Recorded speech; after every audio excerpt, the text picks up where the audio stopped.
Премиерот Заев ќе го разгледа барањето на опозицијскиот лидер Христијан Мицковски за закон за амнестија. Сепак, според него, не треба со какво било барање да се урниса правната држава. Сакам да ги разгледам сите овие предлози.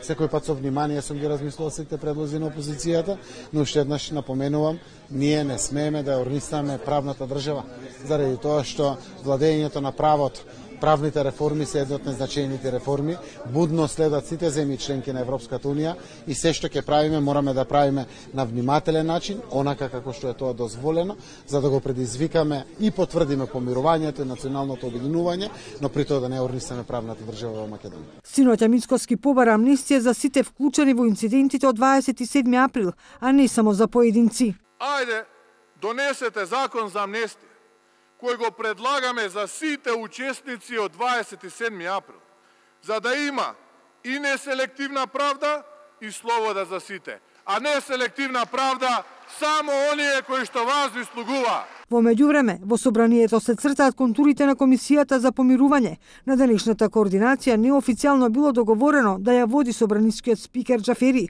Одговор од ВМРО ДПМН дали ќе прифати формирање за сега нема. Алијансата за албанците и опозицијската БЕСА не прифаќаат поединечно помилување, туку само национално. Никој што предлага вакви предлози не е јасен.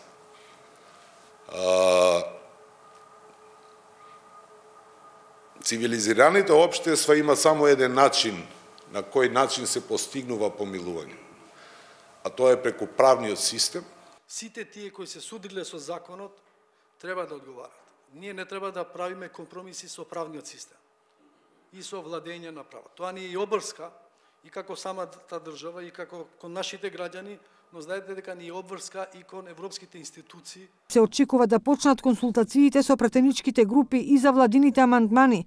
При подготовката на амандманите можно е да бидат вметнати барањата на групата опозицијски пратеници, кои својот глас при првичната подршка го условија со прифаќање на 4 амандмани, меѓу кои и амандман за гаранција на македонскиот идентитет.